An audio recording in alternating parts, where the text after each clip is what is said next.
नमस्कार साथियों, हमारे चैनल सोल्जर्स फैन यानी रियल हीरो में आपका स्वागत है। जय हिंद साथियों, मैं आशा करता हूं कि आप सब लोग अच्छे होंगे और इस वीडियो में एमएसपी के ऊपर बात करते हैं। किस प्रकार से एमएसपी किसको 4,500 का फ़ायदा करती है और किसको 4,500 का नुकसान करती है और इसका उपाय क्या होगा और किस प्रकार से ये कैंपेन किस प्रकार से चलाया जाए ताकि इसमें आने वाले समय में सभी लोग इसका साथ दें। और सबसे रिक्वेस्ट है कि आप इस प्रकार से हैशटैग कैंपेन pre-2006 लिखकर हर जगह आप लोग पोस्ट कर रहे हैं। हर जगह ट्विटर पे या यूट्यूब पे या किसी भी चैनल पे आप देख रहे हैं, किसी लोग का वीडियो देख रहे हैं तो आप हैशटैग MSCP pre-2006 लिखकर आप कमेंट करें, पोस्ट करें।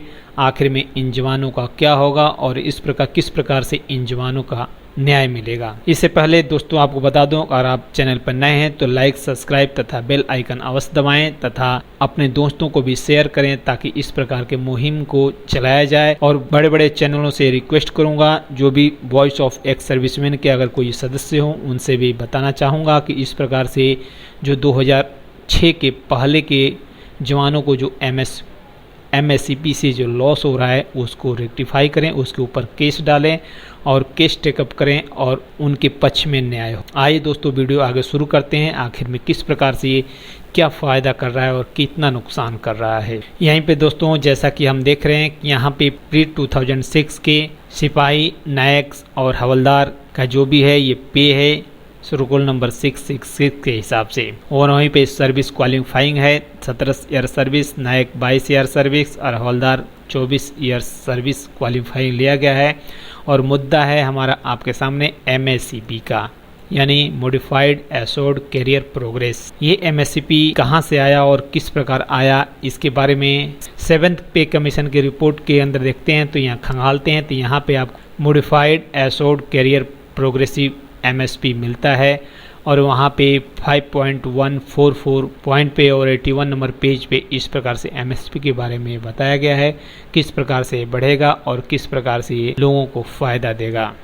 वहीं पे बात करते हैं इन जवानों की जो 17 साल जिन्होंने सर्विस कर लिया है और वो रिटायर होते जाते हैं सिपाही रैंक से ही। वही pre-2006 से पहले जो सिपाही रैंक रिटायर हो रहे हैं उनकी बेसिक पे 18,807 रखी गई है, जिसमें 42% DA के साथ 26,706 रुपये का उनकी पेंशन हो जाती है। वहीं पे जो 2006 के बाद के रिटायर हैं उनको MSP 1 और MSP 2 मिल जाती है। MSP 1 और MSP 2 मिल जाने से 1 मिलने से उन्हें नायक का पेमेंट मिल जाता है और वहीं पे 2 मिल जाने से उन्हें हवलदार रैंक्स का पेमेंट मिलता है, जिसमें सिर्फ बेसिक पे में 2975 रुपये का इजाफा कर देता है। इस प्रकार से उनकी पेंशन 30,930 रुपये हो जाती है। अगर इन दोनों को प्री और पोस्ट दोनों में अगर अंतर देख लिया जाए तो 4,224 रुपये का अंतर हो जाता है सिर्फ MSP की वजह से। और वहीं पे नायक रैंक का अगर देखते हैं तो ये 22 साल की सर्विस में रिटायर होते हैं तो pre-2006 के जवान को 30,166 रुपये की पेंशन मिलती है। वहीं पे पोस्ट 2006 के जवान को MSP अगर 1 मिलता है तो 31,444 रुपये और MSP 2 मिल जाता है 35,252 रुपये मिल जाता है। वहीं पे हवलदार रैंक की देखते हैं, अगर हवलदार रैंक pre-2006 के रिटायर हैं तो उन्हें 31,605 रुपये पेंशन मिलती है। वहीं पे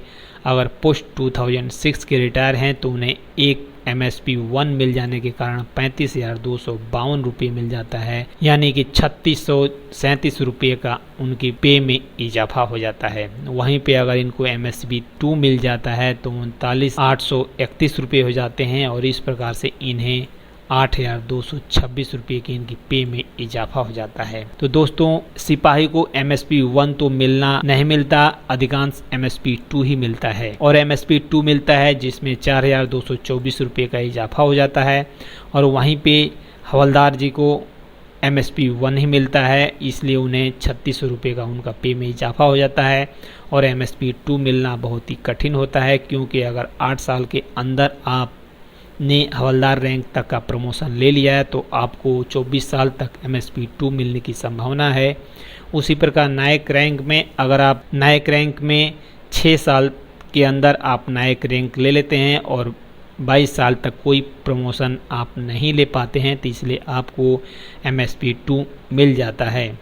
वहीं पे सिपाही रैंक की बात की जाए तो सिपाही रैंक 17 साल सर्विस क्वालिफाइंग होते ही उन्हें MSP 2 मिल जाता है, क्योंकि 8 साल के बाद से MSP 1 शुरू हो जाता है और 15 साल तक रहता है, और 16 साल के बाद MSP 2 लागू हो जाता है और उसी के बाद वो रिटायर होते हैं, तो उन्हें MSP 2 मिल जाता है। इस प्रकार से उनके पेंशन में 24,224 का इजाफा हो जाता है।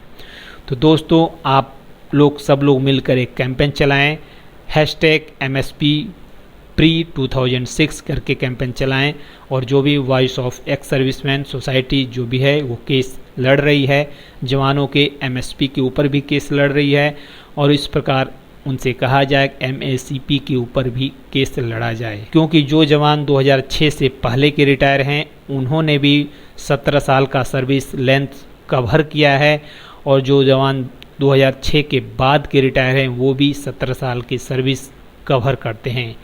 उसके बाद ना तो कोई MSP के लिए ना कोई कैडर है, ना कोई अलग से कोई उसके अंदर क्वालिफिकेशन तय किया गया है। सिर्फ और सिर्फ बस कि 8 साल के बाद आपको MSP 1 यानी फाइनेंशियल प्रॉफिट दे दी जाती है, और 16 साल के बाद MSP 2 से उन्हें फाइनेंशियल प्रॉफिट दे दिया जाता है।